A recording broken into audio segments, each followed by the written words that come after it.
Quand j'ai vu ce pape s'appeler François, c'était en 2013, je me suis dit, il faut aller lui offrir des ânes. Tu reçois le fax du Vatican, c'est quand même toujours rigolo. Moi, j'aime bien l'appeler le pianiste qui ne transpire pas.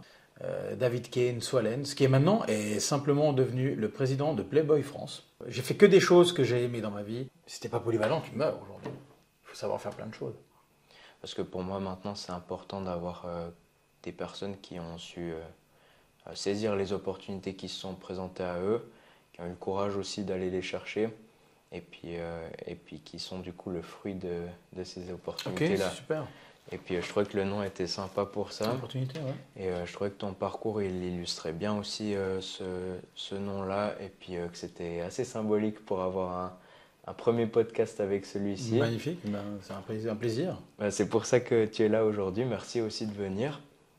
Et j'aimerais bien que tu commences par me parler de ton parcours, on va dire les grandes lignes depuis ton enfance, qui est quand même assez intéressante aussi, jusqu'à, on va dire maintenant, tes projets actuels. Par quoi est-ce que tu es passé comme grande étape?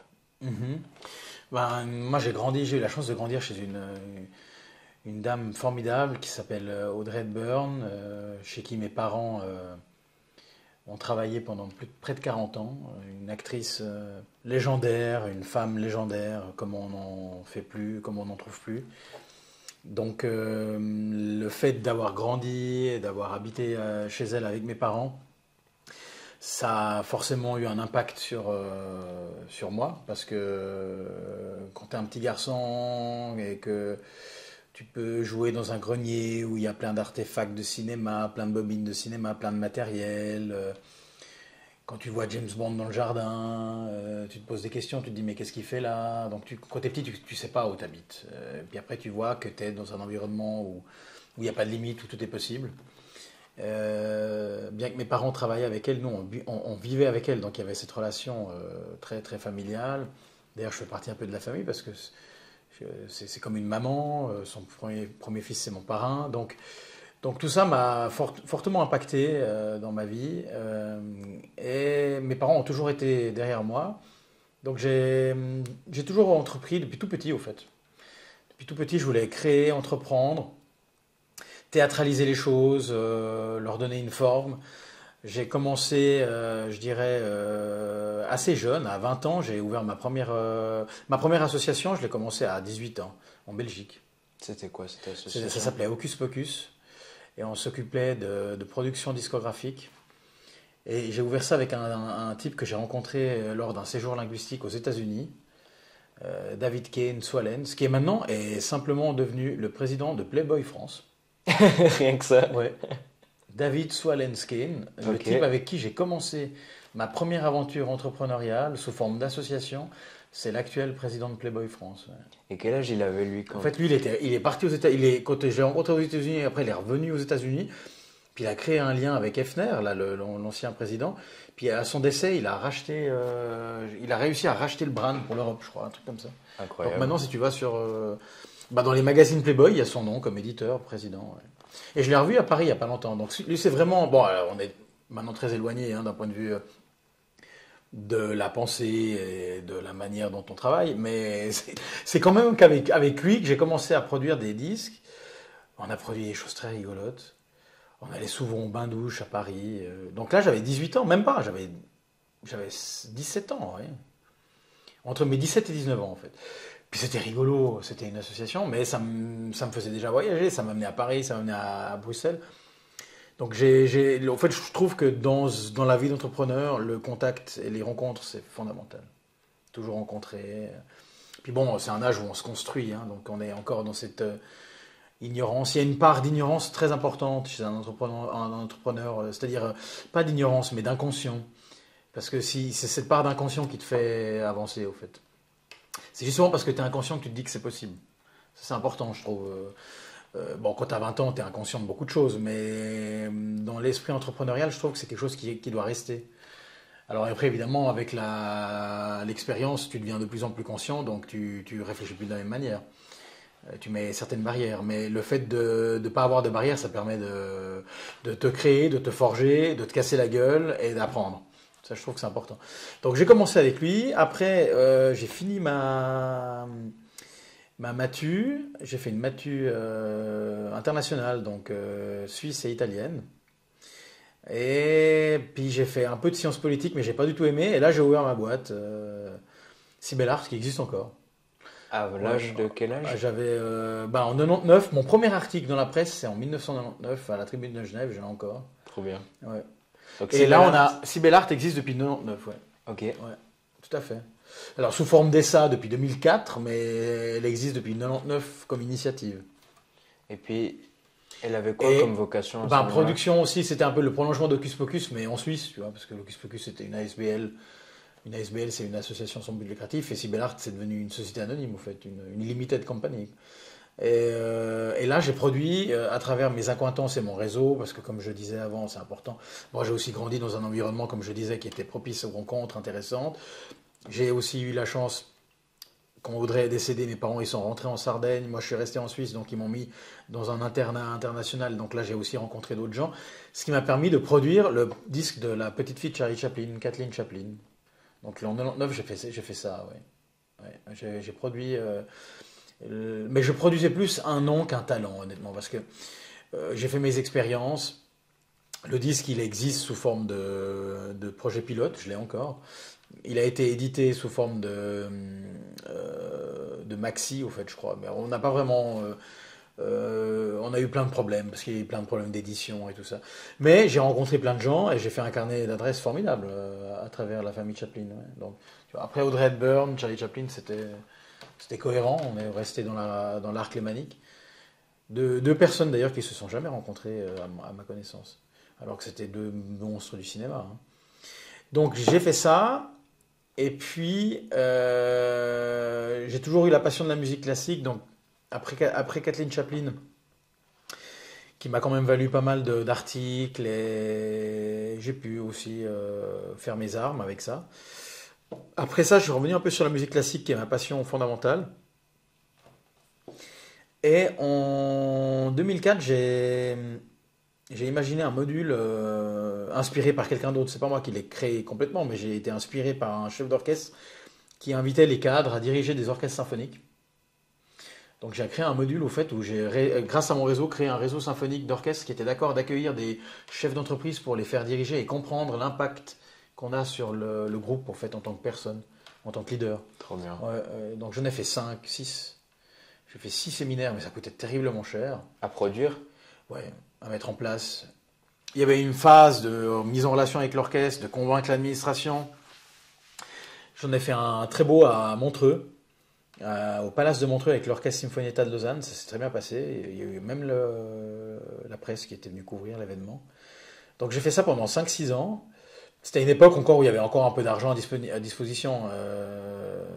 Entre 2004 et 2007, on n'a pas encore vécu trop la crise qui arrivait en 2008-2009, ce qui est une grosse crise quand même.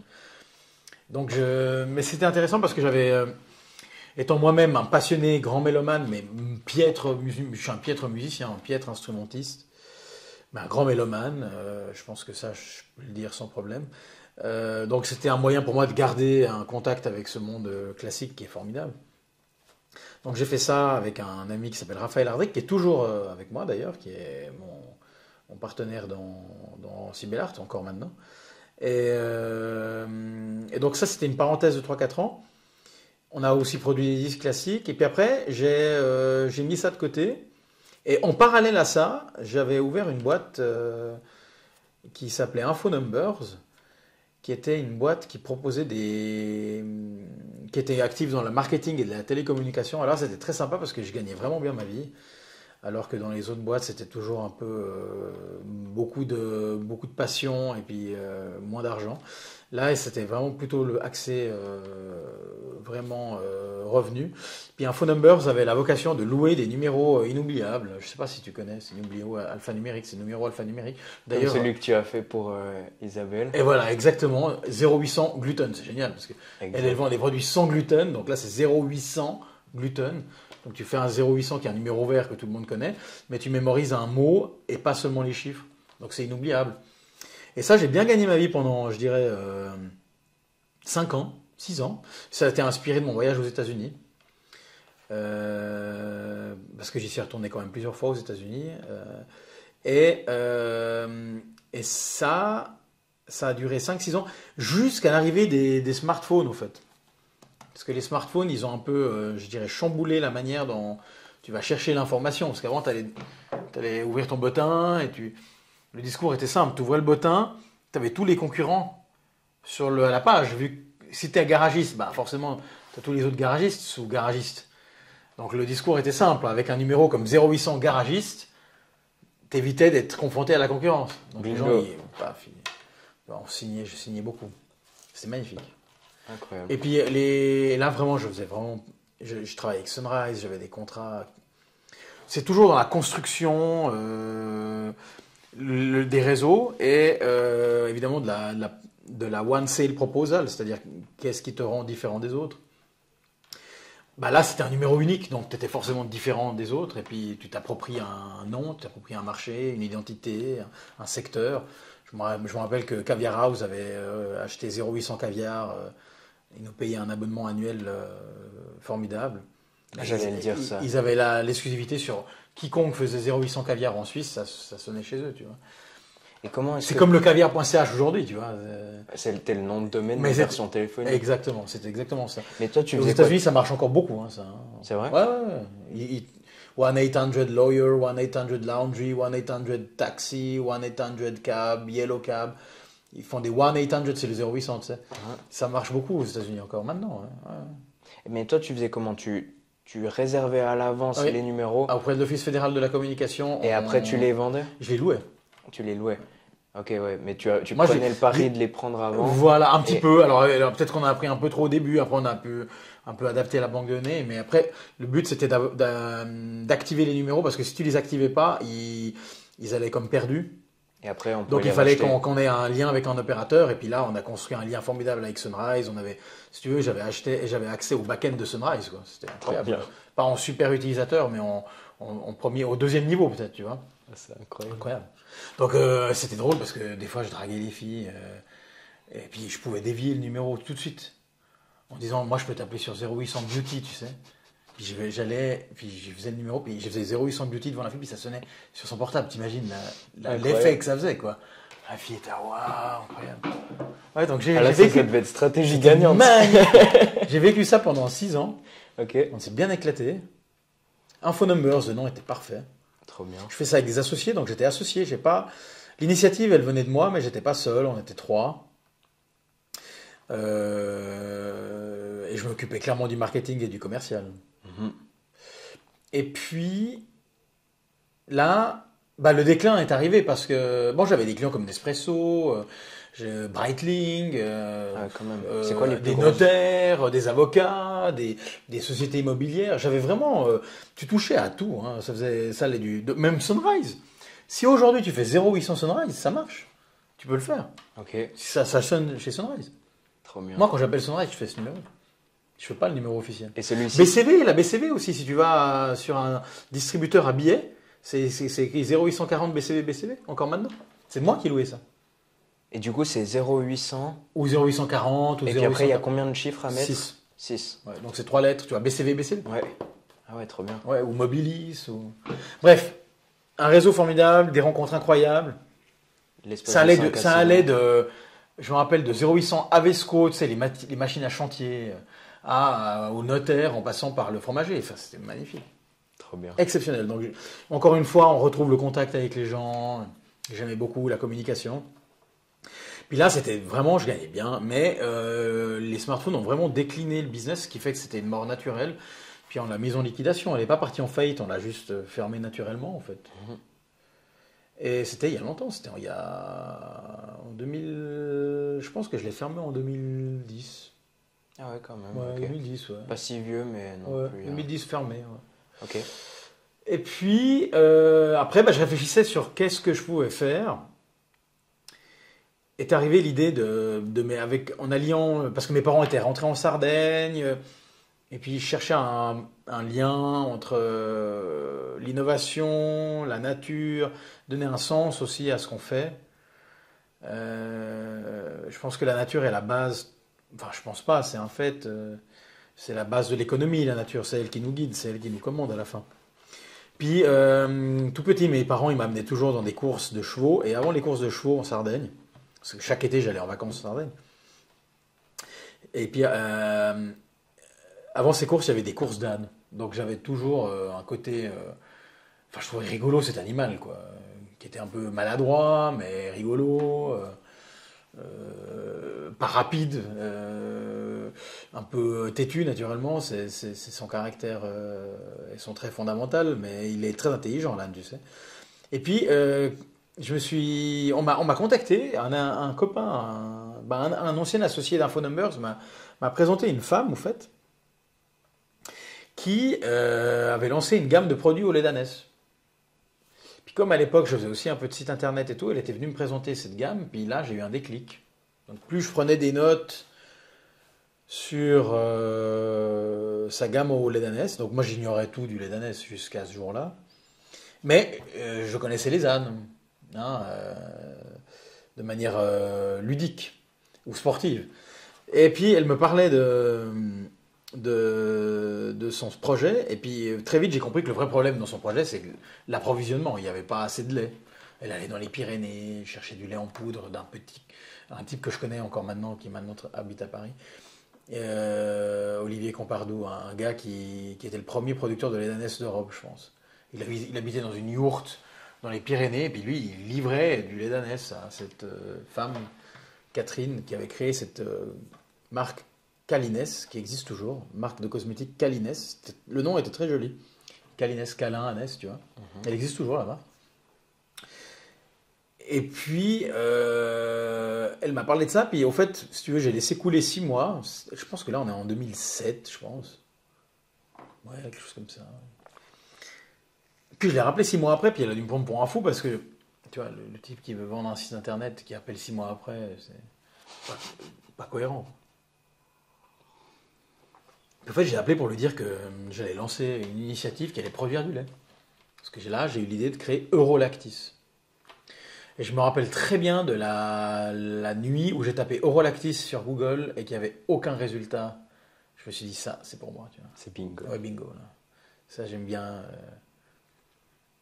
Eurolactis. Donc, il y avait Et ça a été Eurolactis, le nom, il m'a été inspiré parce que je me rappelle très bien que quand j'ai créé Eurolactis, parce qu'il y avait la présidence de la Communauté européenne. Elle était, je crois, c'était la Finlande ou la Suède, je ne me rappelle plus. Et puis, ils avaient voulu faire tous les communiqués en latin. C'est pour ça que j'ai pris Lactis. Puis Euro. Tu vois, Eurolactis. Donc j'ai fait, je me rappelle l'inspiration. C'est drôle qu'on parle de ça. C'est vieux. Puis donc j'ai acheté eurolactis.com. Puis j'ai acheté ce site. Et le lendemain, j'ai appelé Catherine pour lui dire écoute, voilà, j'ai identifié 2-3 endroits où on pourrait produire. Je veux me lancer. Est-ce que ça t'intéresse de te rejoindre à moi? Et puis elle m'a rappelé quelques semaines après pour me dire non, écoute, moi je garde ma marque. Et puis toi tu fais ton bonhomme de chemin. Mais c'était un manque de vision parce que si tu veux, il faut absolument dans ce genre de niche contrôler l'approvisionnement si tu veux te développer. Si t'as pas de lait, tu fais rien. Bah alors ok, dans des formulations cosmétiques, tu mets entre 3 et 5% de lait en poudre, mais il faut quand même avoir accès à la poudre, tu vois. Et donc j'ai vite trouvé Alors d'abord j'ai regardé en Sardaigne, mais c'était compliqué. Les Sardes n'avaient pas encore de réalité, je dirais, asinienne. Il n'y avait pas de ferme d'âne en Sardaigne. C'était très éparpillé, pas structuré. Puis mon comptable italien m'avait dit je connais un comte ou un baron, je sais pas quoi, qui a acheté des ânes en Italie. Il m'a donné l'adresse d'une ferme et je suis allé là-bas en 2007-2008 et c'est entre Parme et Bologne et je suis arrivé dans cet endroit magnifique qui s'appelle Monte Baduco et je suis arrivé comme un extraterrestre avec une Audi décapotable que j'avais louée pour l'occasion, donc de Morges à Parme. Hein. Ça fait un bout de chemin. Ça fait un sacré... Je déconseille de faire ça en décapotable parce que tu arrives complètement claqué au fait. Quoi. Et mais voilà, mais tu vois, t'imagines, j'étais jeune, quoi, j'avais 28 ans. Quoi. Puis je connaissais pas grand-chose en lait, je connaissais même rien du tout. Donc il y a cette part d'inconscient que tu retrouves dans l'entrepreneuriat. Tu vois. Puis je suis arrivé là-bas et on a été très bien accueillis, on a mangé comme des rois. Et il y avait à peu près 200 ânes quand je suis arrivé. Ouais, une belle ferme, avec 200 ânes, un passionné qui avait eu un visionnaire. Donc il faut imaginer cette ferme en plein milieu du Parmigiano Reggiano, qui est le fromage le plus vendu au monde, hein, je pense. Et puis c'est un peu comme un village d'irréductibles gaulois où tu es au milieu d'une réalité de lait bovin, la plus grosse réalité de lait bovin au monde. Puis au milieu, tu as cette ferme avec des ânes qui font du lait, quoi. C'est rigolo. Et puis voilà, alors là on a créé des liens. Mais j'ai trouvé un endroit où je pouvais acheter le lait. Alors évidemment, il n'y avait pas encore les installations pour le transformer en poudre, donc il a fallu du temps, mais j'ai vite créé Eurolactis en Italie. Donc il y avait Eurolactis en Suisse, Eurolactis en Italie, qui existe toujours, dont je suis le CEO actuellement. Et la Suisse, par contre, elle a plus lieu d'être, on a fermé Eurolactis La Suisse. filiale suisse. La boîte suisse, elle servait presque à rien. Elle a donné l'impulsion, mais c'est l'Italie qui vend. Donc l'Italie, elle existe toujours depuis 2008. Je suis toujours le CEO. Et donc j'ai tissé des liens avec cette famille là-bas. Et de 200 ânes, on est passé aujourd'hui à 900. Donc il y a à peu près 900 ânes. Donc il y a un endroit où il y a un millier d'ânes sur 60 hectares en agriculture biologique. C'est magnifique, c'est très beau à voir, hein. On peut trouver sur notre site internet eurolactis.com tous les détails. Et puis là c'est marrant parce que tu vois, je me suis entouré très vite des meilleurs. Je me suis entouré de chercheurs du CNRS italien, de pédiatres, d'allergologues, de biochimistes, de biologues. C'est incroyable. Ça représente combien de personnes maintenant Eurolactis en Italie? Bah, si je compte les ânes, c'est 910, quoi. Tu vois. Ça fait beaucoup. Ouais, sans les ânesses, il n'y a rien qui se fait. Non, mais alors, Eurolactis en soi, c'est 3 personnes, 4, je dirais. Mais comme c'est une filière verticalement intégrée, à la ferme, c'est 5. Après, ceux qui s'occupent de la mise en confection, de la transformation, hein, et tout ça, ouais, 3, plus, je dirais, tout ce qui est administratif, ouais, c'est 12 personnes. Mhm. 12 personnes qui tournent là. Moi, je fais entre mes activités, parce que comme tu sais, je fais pas que Eurolactis. Eurolactis, c'est 16 ans de ma vie. Mais je dirais que cette société, elle existe toujours parce qu'on l'a portée à bras de corps. Je suis pas le seul, hein. Évidemment, j'ai eu l'idée. Mais c'est des associés, c'est des investissements, c'est une patience, c'est beaucoup d'erreurs, c'est beaucoup de calibrage. Mais si on existe, c'est que voilà, il y a une raison. J'ai tenu plusieurs crises, hein. J'ai sauvé la boîte quand même plusieurs fois de la faillite. Quand je dis j'ai toujours été soutenu, mais c'est clair que c'est moi je dirais celui qui a pris le lead. Et puis c'est clair que ça a été construit avec beaucoup de sacrifices. Mais la boîte tourne assez bien. Par contre, elle tourne bien en termes de, je dirais, de ce qu'on produit, on vend. C'est-à-dire que tout ce que je produis, je vends. On a signé des jolis accords aussi parce que le lait d'ânesse est en train de faire son entrée maintenant vraiment dans la nutrition infantile. Tout ça, il a fallu démontrer. On a dû financer des études qui prouvent que le lait d'ânesse, c'est le plus proche du lait maternel, c'est le lait le plus proche du lait maternel. Donc ça, c'est factuellement démontré, cliniquement démontré, scientifiquement prouvé. Mais pendant 15 ans, il n'y avait pas ces preuves cliniques. Maintenant, on les a, donc ça aide. Mais t'imagines tout ce qu'on a dû faire. Puis après, le gouvernement italien, le ministère de la Santé, il pensait que nous, on vendait du lait en poudre pour faire du savon et des crèmes. Mais quand ils ont vu qu'on vendait du lait en poudre aux enfants et tout, ils nous ont contrôlés de manière... Mais c'est bien, ils ont fait leur travail. Pendant 1 mois et demi, j'avais des scellés avec des contrôles, des carabiniers, des flics. Puis après, c'est bon, ils m'ont donné le feu vert. Mais c'est bien, ils contrôlent, ils font leur travail, c'est important, hein. Non, je dirais que le Made in Italy, le food Made in Italy, l'alimentation Made in Italy, c'est drastiquement contrôlé. Il y a toujours des connards qui vont foutre leur merde, mais c'est infiniment, c'est une infime partie. L'italien, il fait un travail exceptionnel en termes de qualité. Pas de quantité, mais de qualité. On a vraiment un pays qui sait donner de la qualité, quoi. Donc là, je suis très content. Et puis donc on livre les hôpitaux, on continue à faire des crèmes, on a aussi fait un concentré de protéines qui sauve la vie des enfants prématurés. Enfin, s'il ne la sauve pas, il réduit le temps en soins intensifs versus les bovins.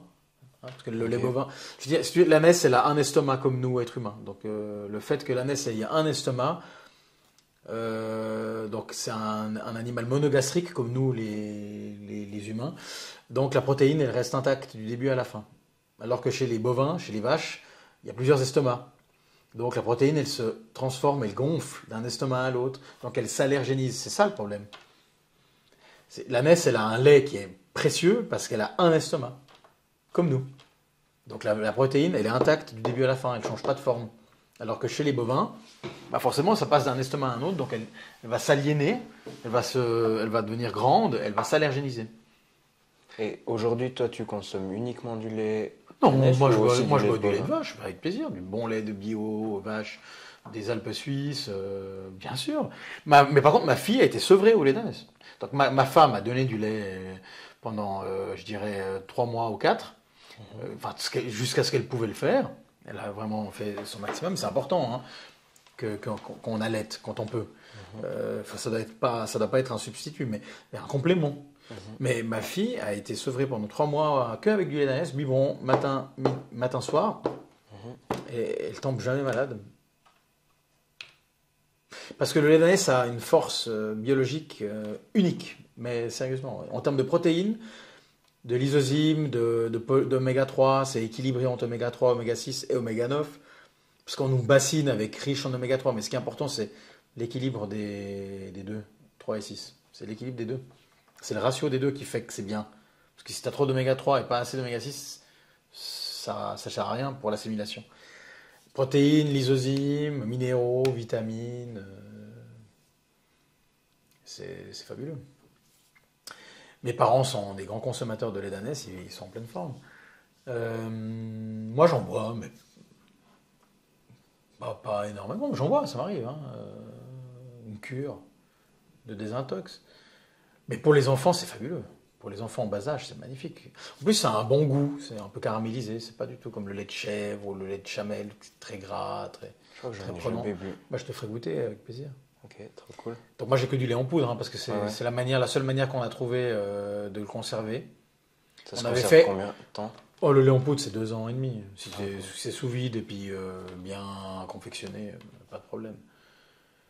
On avait fait, et dans mon périple avec Oralactis, alors évidemment, j'ai essayé d'innover. J'ai aussi fait le premier Tetra Pak au monde avec du lait d'ânesse. Juste, j'ai lu ça sur Ouais. le site. Ouais. Et c'était magnifique, mais le problème. Alors là, il y avait de l'argent, il y avait des marges que j'avais pas, que j'ai pas avec la poudre. Donc on a fait 2 ans de boulot incroyable pour arriver à ça. C'était avec Granarolo, l'équivalent de Danone en Italie, si tu veux. Incroyable de convaincre une boîte qui fait plus d'1,5 milliard de chiffre d'affaires de nous prêter une fois tous les 3 mois l'usine, une journée pour faire du lait d'ânesse. J'avais réussi à convaincre le top management et le bottom management de l'usine à aller de l'avant. On a fait, j'ai les briques, j'en ai encore au bureau, et c'était fabuleux, mais le problème c'est que la caséine du lait, elle se séparait 2 mois, à peu près 1 mois et demi, 2 mois après. Et puis va expliquer aux consommateurs que les gens, quand ils versaient, ils pensaient que ça avait tourné. Ah ouais. Bah, donc oublie. Alors. Donc tu vois, quand on a fait le premier batch, on avait 7 mois de DLUO, date limite d'utilisation. Le deuxième batch, ils m'ont réduit de 7 à 5. Puis le troisième, de 5 à 3. Et 3 mois, 3 mois sur un packaging, c'est 3 semaines dans les étalages. Hein, Ouais. à peu près. Entre la quarantaine, la logistique, tu mets le machin, tu le vends, tu reprends, tu l'amènes chez toi. Donc, On se rend si pas j'avais compte. pas 6 mois, 6 mois c'était le minimum technique. Mais ça, c'est dommage, là on a perdu beaucoup d'argent. Ça aussi, c'est- c'était un risque à prendre, mais le Tetra Pak se faisait au détriment de la poudre. Donc, tu vois, je pouvais pas faire les deux en même temps. Donc j'ai dû ramer pour récupérer Rolactis. Ouais. Donc là, on était au bord de la faillite, mais j'ai tenu, beaucoup de sacrifices. Puis on a repris la poudre et maintenant c'est fini. Donc moralité, dans un business, chaque changement, ça impactait lourdement en fait. Lourdement. Mais étant donné qu'on était dans un milieu nouveau, dans une niche où il fallait tout faire, il fallait tout essayer. J'avais les moyens de le faire, j'avais convaincu quand même un des leaders, puis ça aurait été incroyable que ça marche bien, tu vois. Parce que là, c'était parfait. J'étais chez Auchan, j'étais chez Manor, j'étais chez Conad, Esselunga, qui est le Manor italien. J'étais dans des endroits incroyables. Et c'est très compliqué de rentrer là-dedans. Très compliqué. Extrêmement compliqué. Donc, quand tu as un produit à forte valeur ajoutée et niche, ça facilite. Donc, je me suis éclaté. Non, je me suis vraiment éclaté. J'ai fait que des choses que j'ai aimées dans ma vie en termes entrepreneurial. Mais ça m'a beaucoup fatigué aussi, Eurolactis. Alors, évidemment, j'ai eu cette rencontre avec le pape qui était fabuleuse. Le pape François, ayant choisi le patronyme de François comme Saint François d'Assise, ça, c'était une de mes plus belles rencontres dans ma vie. Il y a aussi eu l'Inter de Milan, où j'ai fourni du lait à l'Inter de Milan. Où on a validé, le médecin de l'Inter de Milan a validé d'un point de vue sportif que le lait était bon pour les efforts grâce au lactose, au contenu de lactose, tu vois. Pour les efforts à court terme, pour les sprints, les choses comme ça, tu vois. Excellent carburant naturel. Donc d'un point de vue sportif, c'est très bon aussi le lait. Donc j'ai été fournisseur et sponsor pendant 6 mois de l'Inter de Milan, c'est pas grave. Bon, j'avais pas mon logo sur les maillots, mais sur le site, oui. Et puis le pape, c'était magnifique parce que le pape, quand j'ai vu ce pape s'appeler François, c'était en 2013, je me suis dit, il faut aller lui offrir des ânes. C'est vraiment... François, Saint François d'Assise, c'est mon saint préféré. Moi, je suis catholique, chrétien, je me considère comme chrétien, pas forcément catholique. Donc, par contre, s'il y a un saint que j'aime dans le catholicisme, c'est Saint François. Parce que il était complètement fou de la nature et je pense que c'est quand même la base, quoi. C'est un type qui va parler aux oiseaux, qui s'occupe de... C'est génial. Je trouve ça génial. Je trouvais ça... Puis à l'époque, t'imagines la folie, le degré de folie. Donc c'est un de mes saints préférés et c'est pour ça que j'ai voulu aller voir le pape François. C'était pas facile, il m'a fallu 1 an et demi avant d'arriver au rendez-vous final. Comment est-ce qu'on fait donc pour arriver à avoir un rendez-vous direct avec le pape Alors, pour lui offrir les 2 ânes? Au début, tu te renseignes. J'avais un ami, mon beau-frère, il connaissait un gars qui avait travaillé pour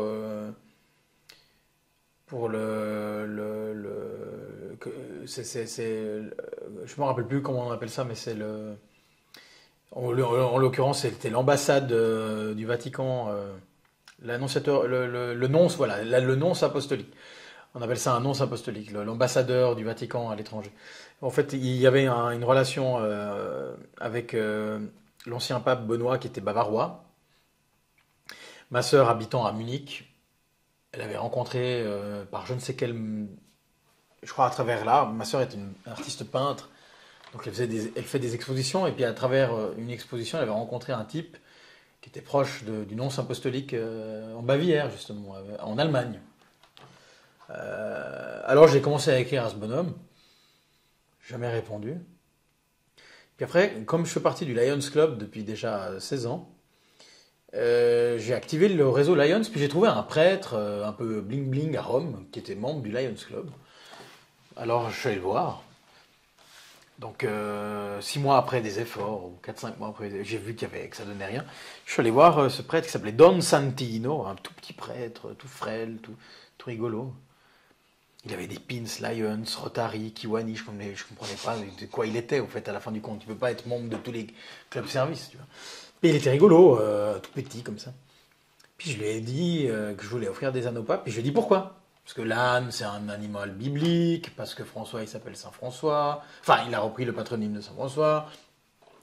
Parce que j'étais intimement convaincu, et c'est quand même là où l'histoire est belle, et on arrivera à la conclusion de mon histoire, on comprendra pourquoi. Mais j'étais convaincu que le pape François, il allait avoir une anecdote à partager par rapport à un âne. Parce que c'est un pape d'origine italienne, mais qui a grandi en Argentine. Le pape François, il vient de Buenos Aires. Puis en Argentine, il y a beaucoup de chevaux, il y a beaucoup d'équidés, il y a beaucoup d'ânes. Ayant moi-même beaucoup voyagé en Amérique latine, et c'est un des endroits que je préfère le plus au monde. Je connais passablement bien l'Amérique latine. J'y suis allé plusieurs fois, au moins 7 fois.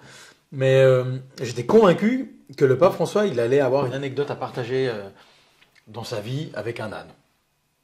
Vraiment, ça j'étais convaincu. Alors, je me suis dit, il s'appelle François, il vient d'Argentine, j'y vais. Alors j'ai expliqué ça à Don Santino, puis Don Santino il m'a dit, belle histoire. Je suis d'accord de t'aider. Alors il m'a dit, en échange, je t'aide, mais toi tu me payes, parce que chaque année il éditait un calendrier qui, pour sa cause, je ne sais plus, un hôpital, un orphelinat, puis il m'a dit, en échange tu me payes l'impression de mon calendrier à la fin de l'année. Je lui ai dit, oh, pas de problème, c'était raisonnable. Mais en gros, il a vraiment travaillé, Don Santino, parce qu'en fait, si tu veux, Don Santino, là, il avait accès à ce que je n'avais pas accès. Comme prêtre, il pouvait aller à la préfecture du Vatican. Moi, j'ai pas accès à ça, si t'es pas ecclésiaste. Donc, tous les mois, il allait poser ma lettre au secrétariat. Parce qu'il faut savoir que moi, j'envoyais des fax, parce que tu communiques par fax avec le Vatican. Je ne sais pas si c'est toujours le cas aujourd'hui, mais je pense que oui. Et donc, mes fax demeuraient sans réponse, mais grâce à lui, il allait à la préfecture. Donc, après 6 mois, les gens, ils en ont marre, parce qu'ils ils connaissent l'histoire, au bout d'un moment, tu vois. Et Pierluigi aimerait offrir 2 ânes au pape, avec du lait d'ânesse pour les hôpitaux du Vatican. Enfin, tu vois, il y avait un sens, l'âne biblique. Puis un jour, je reçois un fax. Mais t'envoyais juste tout le temps la même chose Non, ou c'est tu lui qui allait. changeais Non, chaque fois le texte non. ou les... Il remettait toujours la même chose. Il imprimait, en fait. Ah ouais? Ouais. Puis alors pendant, écoute, c'était en 2014. Je pense que moi j'ai rencontré Don Santino en novembre 2013, et puis lui il a commencé en janvier à aller, ou en février, je sais plus. J'arrive plus à me rappeler. Mais en tout cas pendant 6 mois, il allait tous les mois ou une fois toutes les 2 semaines poser ma demande à la préfecture du Vatican. Puis un jour j'ai reçu un fax avec je dirais le papier en tête du Vatican. Et c'était écrit Pierluigi Oronesu machin, sa sainteté est ravi de votre donation, il est d'accord de vous accueillir. Puis je me rappelle très bien que ça me laissait 3 semaines ou 2. Puis je pouvais pas organiser, tu vois, tout ça en 2-3 semaines. J'étais tout content, ah, j'ai reçu le fax, j'ai dit le fax. En fait, c'est rigolo. Tu reçois le fax du Vatican, c'est quand même toujours rigolo. Et alors, je me suis activé. La première chose, c'est que j'ai appelé mes associés en disant j'ai réussi, parce que tu vois, il fallait financer tout ça aussi. Et puis, et donc j'ai fait ça. Et j'ai écrit au Vatican en disant bah écoutez, merci, c'est un honneur, c'est un plaisir, mais il faut me laisser plus que 3 semaines parce que je dois organiser le transfert. On passe d'Italie au Vatican, donc c'est 2 États. Donc tu dois faire un passeport pour les animaux. Donc je devais faire un passeport. Donc il y a un passeport dans les archives du Vatican où il y a mon nom qui est biffé de titulaire de Pierluigi à Pape François. C'est quand même rigolo. Hein. Donc il y a les 2 passeports. C'est ma femme qui a eu l'idée des noms des ânes, Noé et Théa. Pourquoi? Noé et Théa, c'est des animaux, des noms bibliques. Ouais. Donc Noé et Théa. Donc j'ai dit au Vatican, oui, mais laissez-moi du temps. Et puis surtout, il faut une lettre. Je veux une lettre de votre part qui m'autorise à traverser la ville de Rome, parce que si la police m'arrête avec les ânes, puis que je vais dire aux flics que je vais amener les ânes au pape, ils vont pas me croire. Donc ils m'ont répondu quelques jours après en me disant, ah oui, vous avez raison. Alors ils ont repoussé à décembre. Donc ça m'a laissé 1 mois et demi, 2 mois. Et là j'étais prêt. Puis je suis arrivé, on est parti tôt. Alors moi je suis arrivé en avion à Rome, puis l'équipe est partie de la ferme, donc Bologne, hein, toujours la même ferme. Hein. 6 heures de route en camion. On s'est donné rendez-vous à 4 heures du matin. Et c'est marrant parce que le jour où on allait au Vatican, c'est le jour où le pape a renvoyé le commandant des gardes suisses. Ok. Le même jour. Ouais. Donc il n'y avait pas de commandement. Donc c'est la gendarmerie. Parce qu'au Vatican, tu as la gendarmerie, qui est la police, qui s'appelle Gendarmeria, et les gardes suisses qui sont les gardes du pape, tu vois. Donc c'est la gendarmerie qui a traité. Mais il y avait les gardes suisses, mais il y avait plus. Enfin, moi, je savais pas. En arrivant, tu sais pas ça. Tu le lis dans la presse plus tard, tu vois. Mais le commandant, il s'était fait envoyer ce jour-là. Voilà. Donc on peut situer la date, tu vois. Enfin, on peut situer la date aussi avec la presse que j'ai eue. Parce qu'en fait, si tu veux, donc je suis arrivé, ils m'ont fouillé, ils ont fouillé le camion, tout ça. Il pleuvait, pleuvait, pleuvait, pleuvait. Puis j'étais sous-alimenté, sous-hydraté, en hypoglycémie. J'ai attendu. Donc il y a la place Saint-Pierre, et puis derrière, il y a la place Sainte-Anne. Parce que le pape, il dort pas comme les autres papes. Il a choisi de dormir avec les bonnes sœurs et les autres. Donc la place Sainte-Anne est là, place Saint-Pierre ici. Moi j'étais ici, entre les deux, puis j'attendais qu'il arrive, puis il est venu avec sa papa mobile à 10h du matin. Mais ça faisait depuis 4h du matin que j'étais là, moi. Donc tu vois, j'avais rien bu, rien mangé. On allait me chercher un truc, je me rappelle, j'étais pas bien en fait. Puis il pleuvait, il pleuvait, il pleuvait. Puis si tu veux, le but de tout ça, c'était d'obtenir une belle photo. Avec les ânes, le panier rempli de lait. Les conditions idéales. Mais, autre coïncidence, pendant ma venue, il y avait un reportage de National Geographic. Donc, le photographe qui a pris les photos que tu as vues, Ouais. eh ben, c'est les photos de National Geographic. Donc, extraordinaire. Donc, il y a deux, trois photos qui sont magnifiques. Et c'était un hasard, quoi. Donc, j'allais voir les ânes en disant, ah, s'il vous plaît, maintenant, quand il arrive, vous descendez. Je leur parlais aux ânes en disant, vous me faites pas chier, vous descendez. Parce qu'un âne, c'est pas bête. Quand il pleut, il veut rester couvert, tu vois. Il était dans sa remorque. Ils étaient dans sa remorque. Et vérité, hein, quand le pape est arrivé, il a arrêté de pleuvoir. C'est la vérité. Je déconne pas. On peut regarder les photos, on voit bien que c'est mouillé par terre, mais il a arrêté de pleuvoir. Il est arrivé avec sa papa mobile, il s'est arrêté, tout sourire, tout content. Puis j'ai réussi à tenir les ânesses en faisant un baise-main, parce qu'il faut faire le baise-main, tu dois t'incliner. Donc je tenais les ânesses, j'ai dû m'incliner, faire le baise-main et saluer le pape en même temps. J'ai pu faire ça sans problème, avec les paniers de lait à côté. Et puis ce qui est arrivé. Moi, quand je te disais avant qu'il y avait une anecdote, que j'étais sûr qu'il allait avoir une anecdote, mais je ne m'attendais pas à ce niveau d'anecdote. C'est, voilà, votre sainteté, enfin tout. J'étais assez cool en fait. J'étais quand même mon hypoglycémie 5 minutes avant. Hein. Mais je me suis pris, je sais plus ce qu'ils avaient, ils m'avaient amené un coca, je crois. Et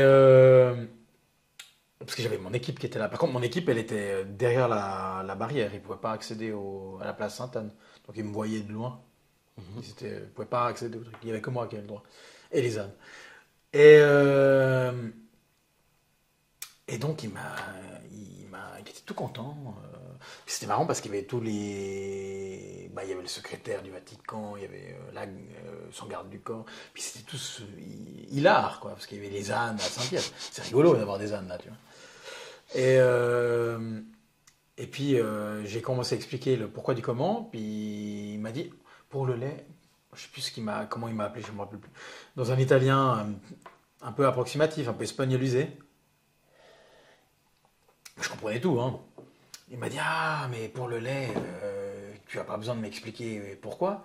Parce que ma maman, donc le pape a commencé à me parler de sa mère, quand elle n'avait pas assez de lait, elle allait dans le jardin traire notre ânesse. Ma sœur et mon frère et moi, on a été sevrés au lait d'ânesse. Puis j'étais, mais c'est pas possible. T'imagines la coïncidence. Et alors là, j'étais bloqué, quoi. J'étais, ah. Donc j'ai tout de suite appelé mon bureau de presse pour ajouter, parce que le but c'était de faire du buzz. Mais je ne m'attendais pas à ce que dans mon communiqué de presse, je mette le pape a été sevré au lait d'ânesse, tu vois. C'est quand même ce qu'il m'a dit, tu vois. Je veux dire, et donc ça a fait le buzz mondial. Ouais. Incroyable. Incroyable. Non, incroyable. Ouais. J'ai eu, je sais pas, 250 articles. De New York à Singapour, en passant par Sydney. En Suisse, j'ai eu la première page du 24 heures. J'ai eu plein d'articles partout, quoi. En France, en Espagne. Dans tous ces pays catholiques, naturellement, ça a bien été repris. Mais de là à imaginer que le pape allait me dire qu'il connaissait les valeurs du lait d'ânesse, je doutais. Donc, ne jamais. Enfin, tu vois, il faut suivre. Là, j'ai suivi mon instinct. Suivre son instinct dans l'entrepreneuriat. Et puis, évidemment, tout ça demande du financement. Donc, l'argent est important dans l'entrepreneuriat. Donc, bien être accompagné, bien choisir ses associés. L'argent n'est pas tout, mais fait beaucoup. Encore plus aujourd'hui, j'ai envie de dire. Tout va vite, il faut il faut vraiment faire attention à ce qu'on fait. Et puis avoir une campagne, être bien accompagné dans sa vie, c'est fondamental. J'ai une femme incroyable, une famille incroyable qui a toujours cru en moi. Donc c'est aussi un luxe de pouvoir faire ce qu'on aime, hein. Mais ça se mérite. Donc tu as beaucoup de responsabilités. Quel conseil tu donnerais pour trouver des bons associés? Comment est-ce que toi, C'est les ça t'est venu rencontres, les rencontres. instinctivement? Ouais, il y a un côté feeling.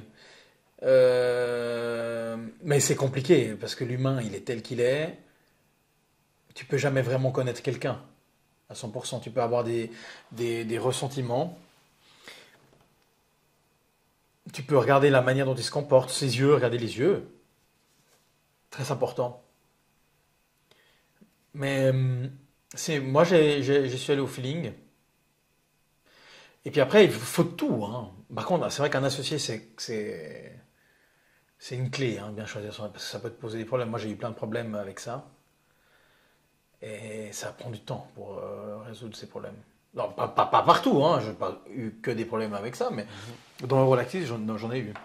C'est quoi les plus gros challenges que tu as rencontrés avec ça? Ah bah, il faut faire attention surtout à qui tu donnes des actions au début. Moi, j'éviterais de donner des actions à son avocat, par exemple. C'est compliqué. Ça peut. Ouais. Au début, quand tu as 28 ans, Ouais, tu es obligé d'être bien accompagné de ce côté-là. ouais. Mais faire attention à ça. Ne pas mélanger le conseil et l'actionnariat. Parce qu'à un moment donné, ça peut flancher et puis après, tu te retrouves dans une mouise, c'est pas possible. Donc j'ai dû gérer ça. Mais faire attention à qui on donne les actions. Ouais. Ou alors créer du capital bien protégé, faire attention au statut, faire très attention dans la manière dont tu formules tes statuts quand tu crées une société. Aujourd'hui, encore plus encore qu'avant. Aujourd'hui, maintenant, avec la blockchain, tu peux faire plein de choses. Comment est-ce que tu... Enfin, moi, un truc que je trouve challengeant comme décision à prendre, c'est comprendre quand la personne, elle devrait être employée ou associée, tu vois. Ouais. Qu'est-ce qui Bah, la délimite valeur clairement... ajoutée, quelle valeur ajoutée, quelle est la complémentarité des deux? Mais qu'est-ce qui fait qu'il pourrait avoir le plus haut poste dans l'entreprise, mais en étant salarié, mais qui mérite pas les actions? Bah, après, ça dépend bah, ça dépend ce que tu fais comme business. Ouais. Ça dépend ce que tu attends de la personne et ça dépend comment toi tu te projettes dans la société.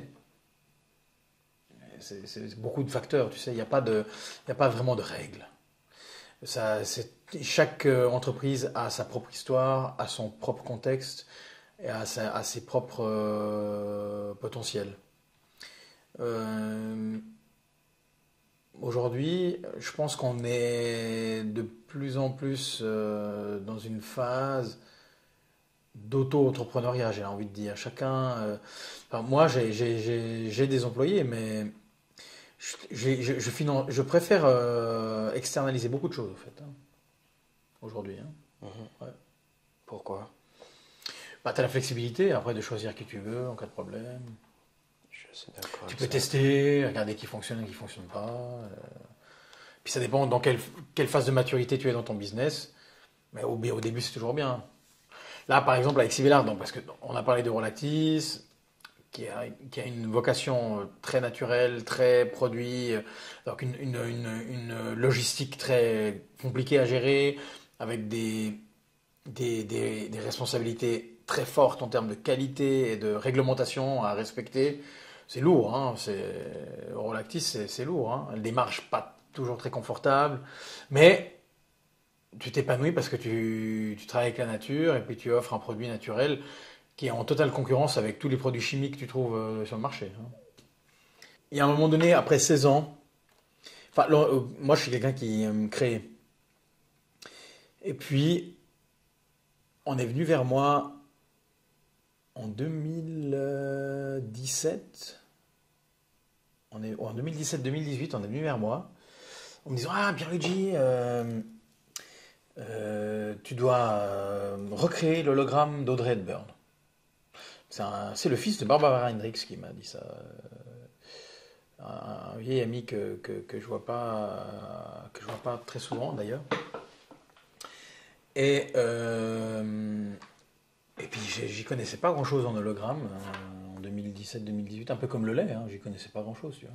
Maintenant, je peux clairement dire que je suis un expert du lait d'ânesse, sans prétention, parce que il faut savoir bien s'entourer. C'est la même chose avec Sibellart.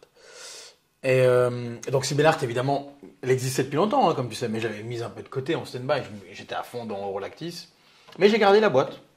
Donc la boîte, quand tu vas sur le site du commerce, elle existe depuis plus de 20 ans, hein, 22 ans.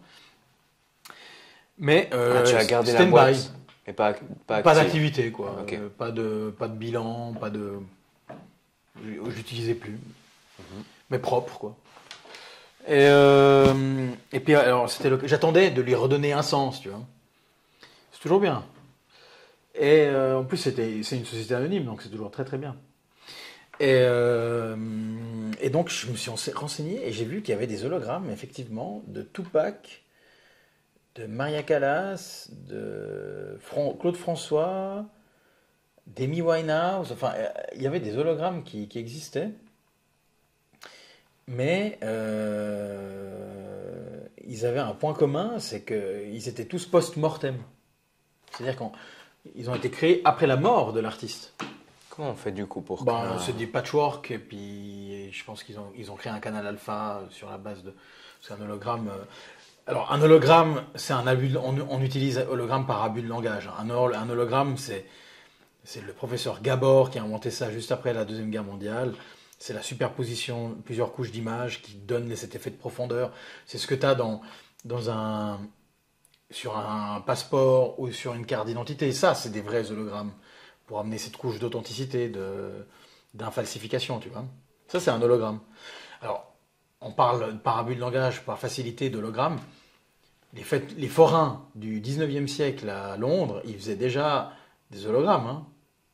Hein. Donc, quand tu allais à une fête foraine à la fin du 19e siècle à Londres, tu voyais une sirène flotter sur scène, parce qu'il y avait un jeu de miroir qui faisait que la sirène était en bas dans la fosse, puis le jeu de miroir avec la vitre faisait que tu croyais que tu voyais le spectre de la sirène flotter sur scène, tu vois.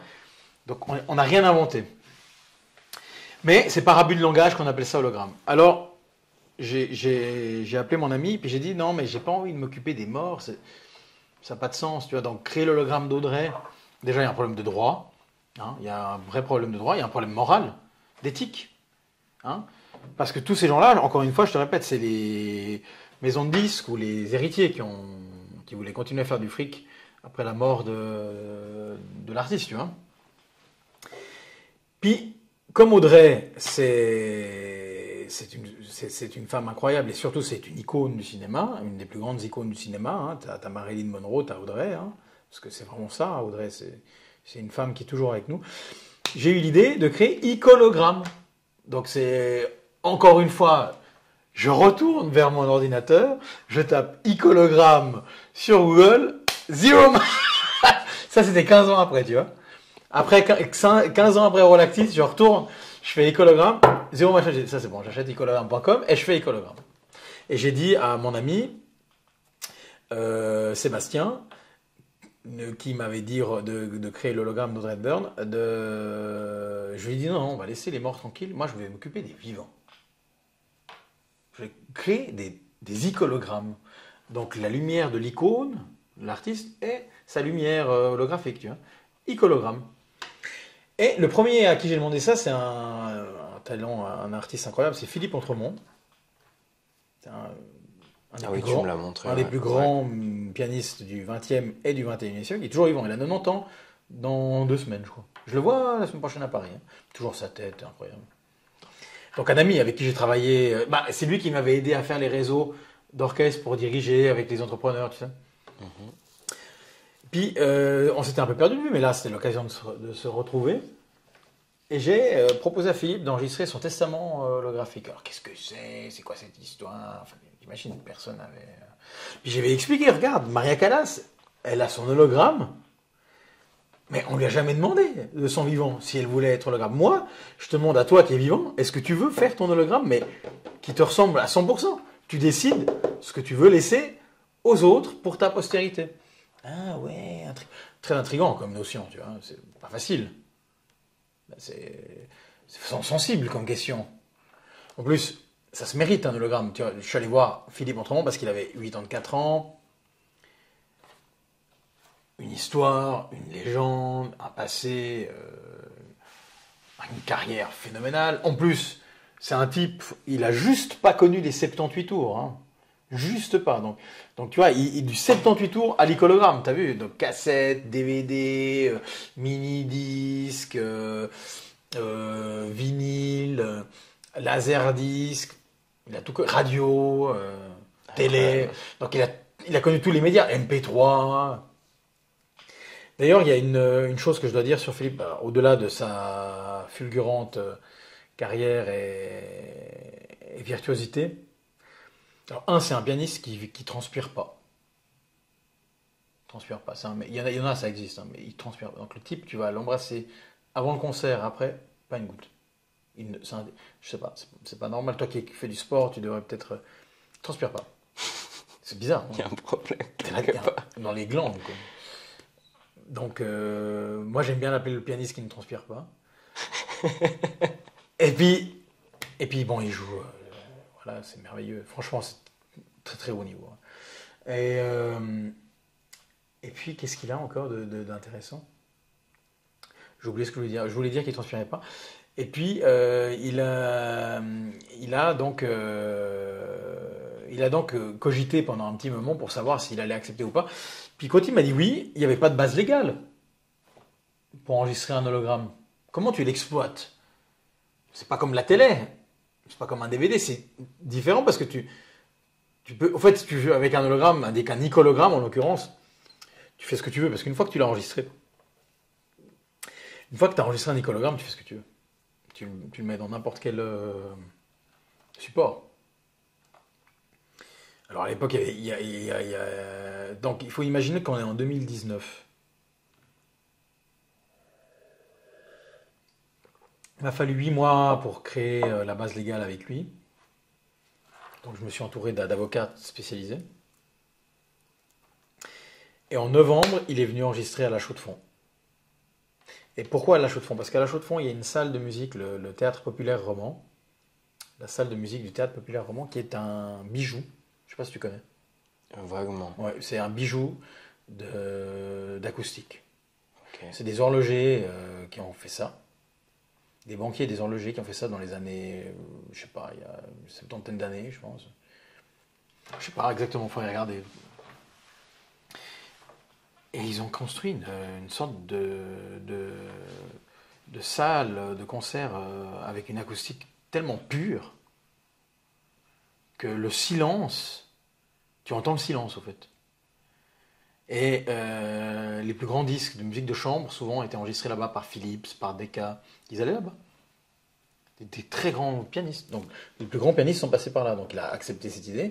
Puis pourquoi je suis allé là-bas? Parce que comme c'était fait par des horlogers, et puis que moi j'allais créer un hologramme, c'était une manière de figer le temps.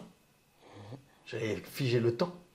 J'allais lutter contre le temps, j'allais lui donner l'immortalité à Philippe, avec son hologramme. Donc je trouvais drôle, à Châteaudet, à la Chaux-de-Fonds, hein, pas à Châteaudet, pardon. À la Chaux-de-Fonds, c'est quand même le pays des horlogers, tu vois. Et donc on a fait 4 jours là-bas, et puis effectivement, quand j'ai pris les clés, quand j'ai pris possession du théâtre pendant 3-4 jours, le régisseur il m'a donné les clés, puis il m'a dit, quand vous avez fini votre journée, mettez-vous au milieu de la salle, puis seul, parce que j'avais la clé donc je pouvais faire ce que je voulais, puis écoutez. Je me suis mis au milieu de la salle, puis le silence est une musique là-bas en fait. Il te parle, c'est incroyable. C'est construit d'une manière très spéciale. Je sais pas comment ils ont emboîté le bois. C'est vraiment, je te promets, c'est unique. Hein. Il y a même des gens qui viennent enregistrer le silence. Ça va loin. Hein. Pour avoir l'ambiance de la salle, tu vois. Donc on a fait un testament holographique. En l'occurrence, le premier icologramme que j'ai enregistré, je l'ai fait là-bas. Il a joué du Bach, du Mozart, du Debussy et du Beethoven magnifiquement interprété. C'était grandiose. Et j'en ai profité pour faire venir, parce qu'en 2019, il y avait aussi la fête des vignerons. Donc j'ai enregistré aussi le quatuor des Corps des Alpes, qui jouait à la fête des vignerons. C'était rigolo. là aussi, il y avait une base légale qui est intéressante, quoi. Donc j'ai des contrats qui sont très intéressants pour exploiter un nicologramme. Ça a évolué depuis, mais je répète l'année, 2019. J'ai pas besoin de dire où je veux en venir parce que j'aurais jamais cru qu'on allait vivre en mars 2020 ce qu'on a vécu avec le Covid. Incroyable. Donc tu t'imagines que le Covid a débarqué dans nos vies. Pour finir, Philippe, c'était le premier et le seul pianiste au monde à pouvoir aller jouer chez les gens tout en restant chez lui. Tu vois. C'est incroyable, non? De nouveau une coïncidence. Hallucinant. Donc ça a mis un flash, ça nous a mis en évidence, ça nous a mis sur le devant de la scène pendant le Covid. Donc j'ai eu une notoriété que je ne m'attendais pas. Enfin, pas une notoriété seulement presse. Il y a eu des articles, mais j'en ai eu quelques-uns. Mais les professionnels avaient entendu parler de ce que j'avais fait, donc ils m'avaient contacté. Tous ces professionnels. Donc Philippe a été le seul à pouvoir jouer chez les gens. Il fallait avoir les lunettes, naturellement. C'est eux qui avaient les lunettes. Ou l'Icolobox. Pour jouer chez les gens sous forme d'hologramme pendant le Covid en respectant le lockdown, le confinement. Donc ça m'a valu quelques titres dans les journaux. Et puis surtout, j'ai organisé en plein Montreux Jazz qu'il n'y avait pas, un concert au Casino de Morges où Philippe a donné un récital. Donc on était avec les masques, les mesures Covid et tout, mais les responsables du jazz étaient là au Casino de Morges, en plein Montreux Jazz. Trop bien. C'est rigolo. Hein. C'est génial. Alors évidemment, moi j'étais bon, c'était mon premier icologramme, mais grâce à Vincent, mon ami réalisateur dont je te parlais avant, on a fait un travail, c'est un type merveilleux, je ne serais pas là sans lui. Alors, clairement l'idée est à moi, mais la mise en œuvre c'est lui. Et la première diffusion que j'ai fait au casino, c'était rigolo, quoi. La moitié de la salle voyait vraiment un hologramme, puis l'autre moitié, ils ne voyaient pas vraiment un hologramme parce qu'ils voyaient le reflet derrière l'hologramme. Donc tu vois, c'était un peu bricolé. Donc j'ai mis les VIP à droite et puis les moins VIP à gauche. Mais bon, qu'est-ce que je dis, c'était rigolo, il y avait quand même un concert en hologramme au Casino de Morges. Trop bien. 2020. Et puis après, j'étais en négociation en plein Covid, mais c'était pas évident. Avec l'équipe d'Elton John. Je me suis dit qu'il y avait un autre pianiste qui pourrait être intéressé, c'était Elton John. Mais c'était compliqué, on pouvait pas aller à Londres, Donc j'ai mis un peu en stand-by, puis j'ai pensé à une évidence, parce que dans l'icologramme, il y a un côté patrimonial. Ça se mérite aussi, c'est un investissement, c'est cher. On a produit, là j'ai vraiment eu une fonction de producteur, donc j'ai tout payé avec Sibelart et mes partenaires qui ont cru en moi au tout début, qui maintenant sont toujours associés.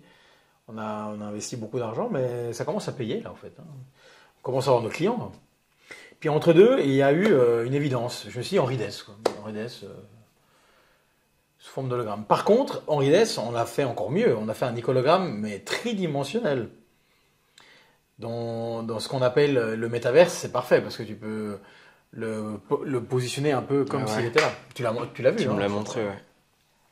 Donc à travers mon application Icologramme que n'importe qui peut télécharger sur les Apple Store et Android, tu peux chanter et te balader autour d'Henri Dess comme s'il était là. Et encore une fois avec une couche profondément humaine, parce que dans l'icologramme il humanise le digital et pas le contraire. Il ne va pas digitaliser l'humain, mais nous on va humaniser le digital. C'est le credo de l'icologramme. Et donc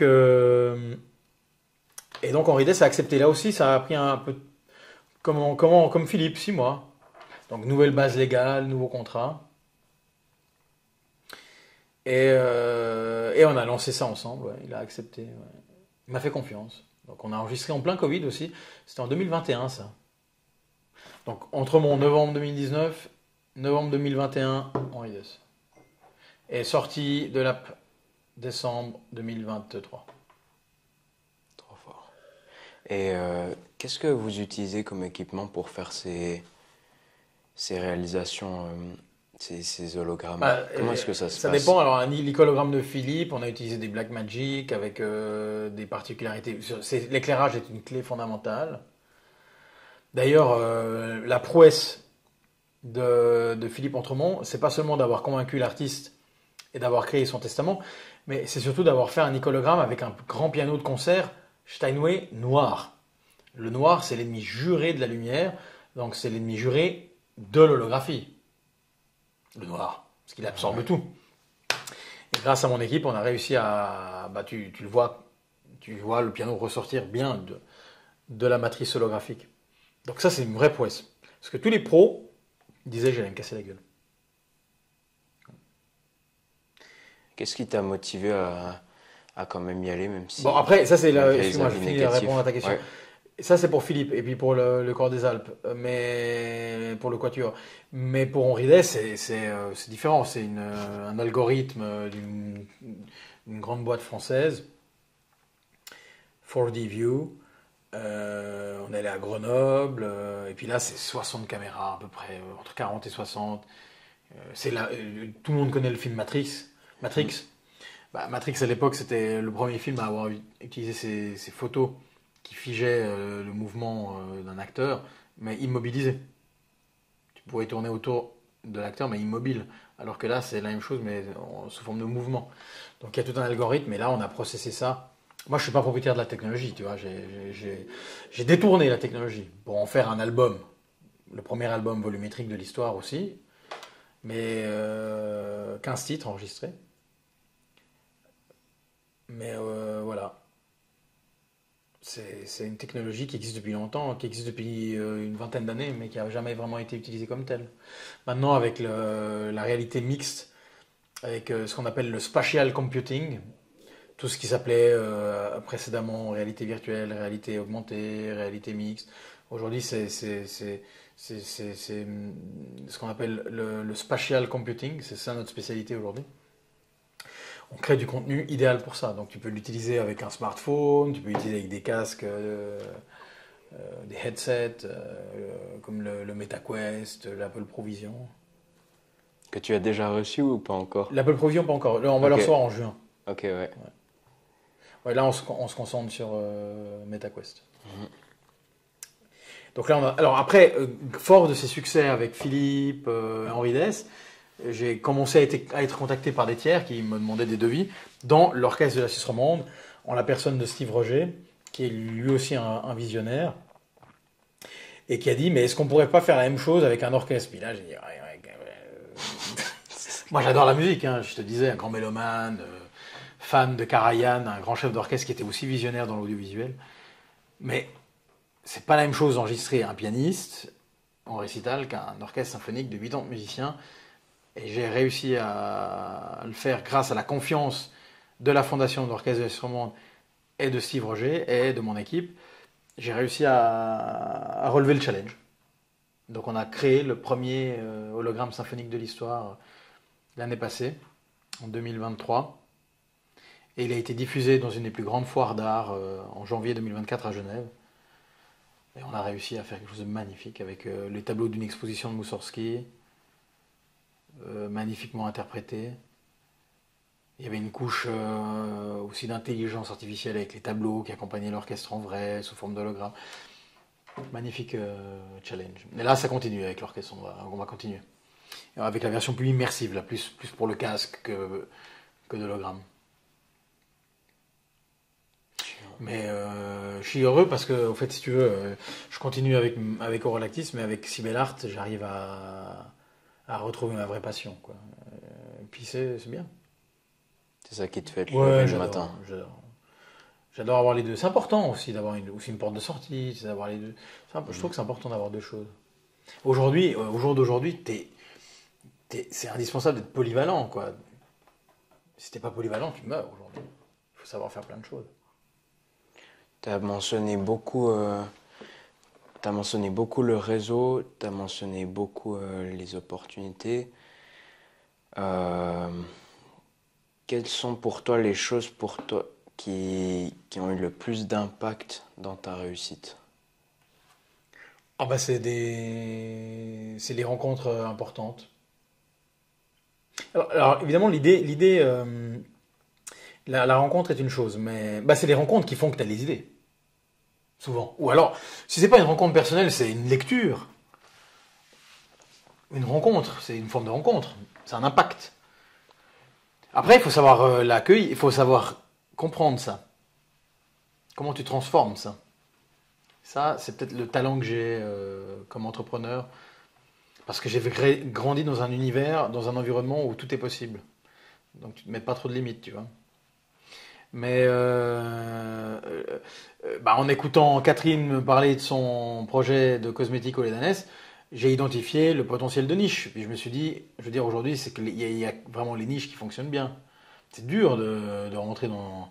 Enfin, il y a de la concurrence partout. On est de plus en plus nombreux sur Terre. Les choses sont de plus en plus partagées, connues. Où est la vraie valeur ajoutée aujourd'hui? Où est l'authenticité?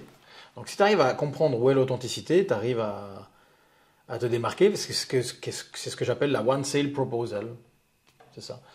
Donc, et puis après, c'est des rencontres, bien accompagnées. Moi, je n'en serais pas là sans ma famille, sans ma femme, ça c'est sûr.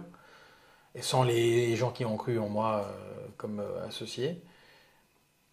Jamais perdre le cap, jamais prêt. Alors, l'entrepreneuriat, c'est les montagnes russes. C'est vraiment pas facile. Non. Si tu acceptes, c'est une manière de penser aussi. Il faut l'accepter. Et ça dépend d'où tu viens. Parce que par exemple, de salarié à entrepreneur, je pense que c'est plus dur que d'entrepreneur à salarié. Probablement. C'est ironique. Mais c'est extrêmement dur. Puis la Suisse, c'est pas forcément un pays. Bon, maintenant peut-être un peu moins qu'avant, mais c'est pas un pays facile pour l'entrepreneur.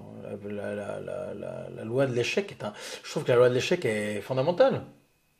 Aux États-Unis, on va te passer plus d'argent. Enfin, on va te prêter plus facilement de l'argent si tu as déjà eu des échecs. Bah oui, parce que tu vas pas refaire tes mêmes conneries, tu vois.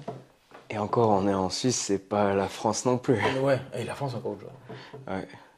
Alors qu'en France, c'est un pays avec un vivier mais phénoménal de gens mais talentueux. Il y a des choses mais magnifiques. Moi, je rencontre. Philippe, il est français. Bon, c'est un Français qui a été expatrié toute sa vie. Mais je rencontre des gens incroyables en France. C'est un pays phénoménal pour ça. C'est ce que j'entendais dans un podcast récemment. Il disait que le vivier de talent était considérable et incroyable, mais qu'ils avaient un réel problème à être capable de retenir ces talents et puis à les faire évoluer en France. Ben oui, c'est ça. Mais parce qu'il y a plein de licornes qui sont d'origine française. Oui, et puis c'est la manière, la mentalité aussi. Puis politiquement, tout est politique. Il n'y a pas. Nous, on est quand même plus dans le libéral ici, quand même. Ouais. Mais bon. Enfin, tout est dans l'accompagnement en France. Tu dois être accompagné, on doit te regarder. Ça doit être auto-guidé. Mais ça va changer, ils sont obligés, autrement, ils vont avoir l'engueur. C'est quoi les challenges que tu as rencontrés avec la Suisse sur le point de vue entrepreneurial du coup? Parce que pour l'instant... Alors la taille de la Suisse fait que si t'as pas... Bon, avec les numéros, cool, parce que chacun a besoin d'un numéro de téléphone potentiellement, donc t'as un bassin d'utilité qui est quand même important, puis t'as une prépondérance au développement. Mais la taille, le marché suisse est tellement petit. Tout le monde se connaît ici. Donc dès que tu fais une connerie, ça c'est assez vite. Donc la Suisse, moi, j'ai grandi, j'avais un environnement qui était propice aux rencontres intéressantes, où il y avait beaucoup d'argent qui circulait. J'ai toujours été entouré de beaucoup d'argent. Mais il faut savoir qui n'était pas le mien. Moi, je viens d'une famille tout à fait honorable, mais on n'est pas millionnaire, multimillionnaire. On est bien, on est évidemment la sueur de notre front pour travailler.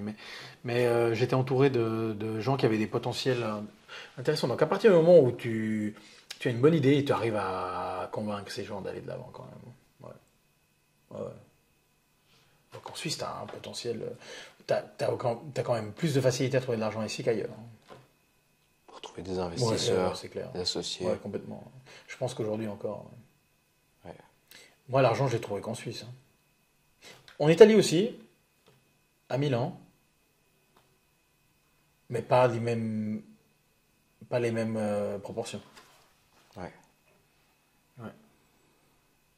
C'est quoi la décision que tu as prise par rapport à l'aspect financier qui t'a apporté le plus de résultats?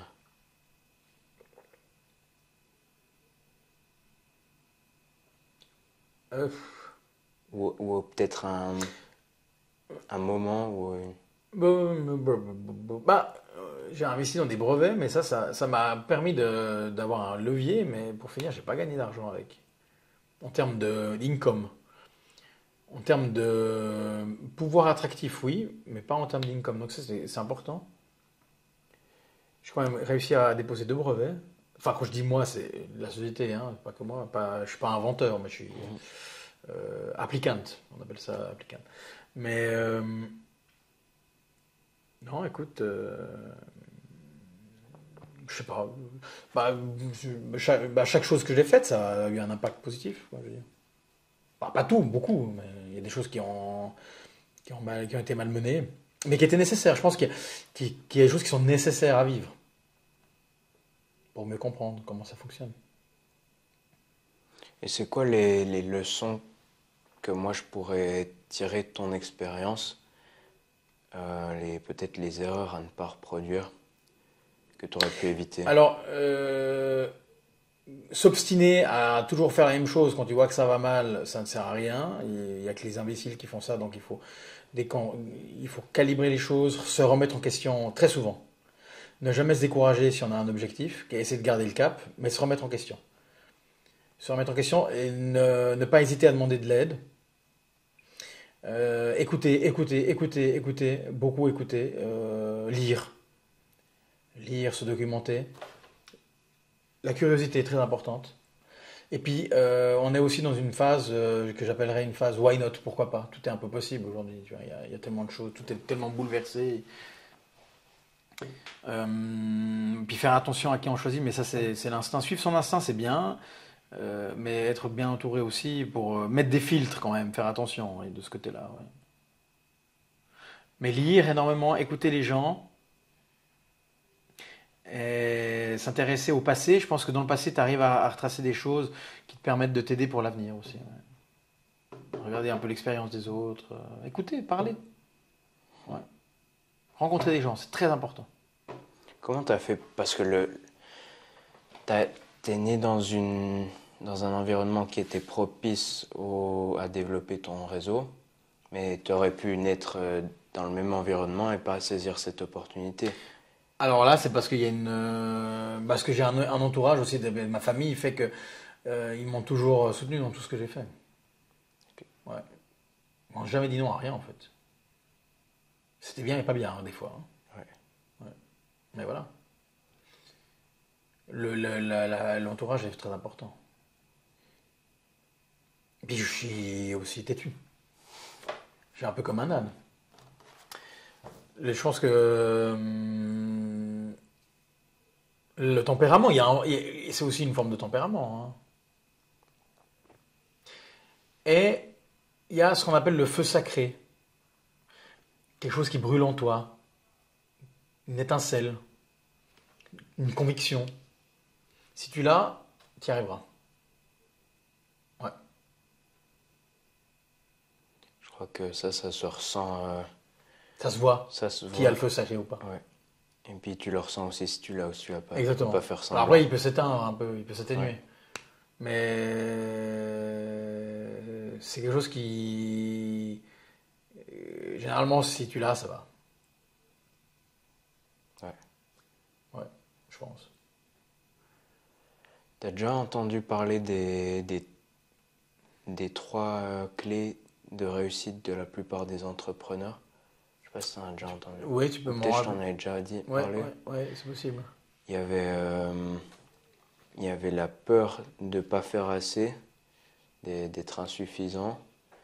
Il y avait la certitude que quelque chose de grand leur était dû. Et puis il y avait la capacité à... Comment ils appellent ça? En anglais, ils appellent ça impulse control. C'est la capacité à diriger tes émotions et ton comportement sur ce qui importe.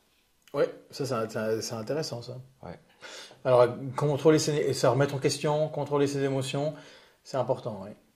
je pense aussi. Et puis effectivement, la part émotionnelle chez un entrepreneur, évidemment, il y a un affect parce que, en fait, le plus grand risque d'un entrepreneur, c'est lui-même. Nous, entrepreneurs, on est nous-mêmes notre propre plus grand risque. Ça, j'ai appris que j'étais le plus grand risque de ma boîte, c'est moi-même. Ouais. Tu es en même temps celui qui Ouais. peut tout Tu es le construire. problème et la solution. Tu peux aussi être celui Tu es qui le casse problème tout. et la Ouais. solution. Ouais. Ça, c'est intéressant d'aborder ce sujet, ouais. Tout à fait. Donc la remise en question est importante. Mais après, tu as des hauts et des bas, il y a des jours où tu es complètement down. La procrastination, il faut faire attention parce que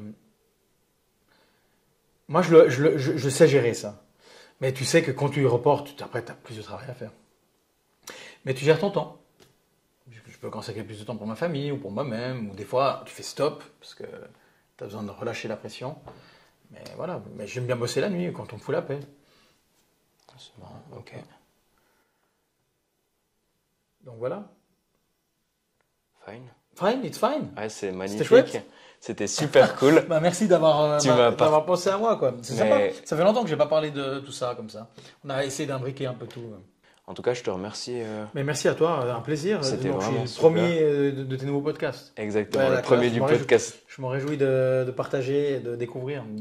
Ça va être super cool. C'est super chouette. Ouais.